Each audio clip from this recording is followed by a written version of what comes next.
तारा पता बा, मर्द के आजकल सिर्फ पैसा से तौलल जाता, जौन की आज के सबसे बड़ा सच्चाई बा, जौन की कब्बो नहीं के बदलल जा सकत। लोग कैसे पूछेला कि अच्छा चलो बताओ कितना कमा लो, खुद के काम बा कि माई बाप के दियल खा लो। अच्छा प्राइवेट जॉब बा, सरकारी जॉब खातिर काहे नहीं खजान लगा दे। खुद के एगो गाड़ी या घर तो होखई के चाही। सही कहत रहनु, इतना कुछ नहीं के तो समाज में लूजर ही कह लेबो।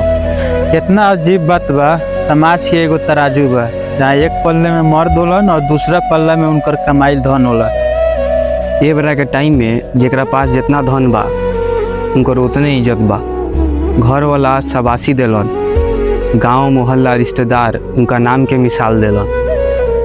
सही कहता रहो, जौन मर्द के पास पैसा नहीं के वही समाज के हिस्से नहीं खन।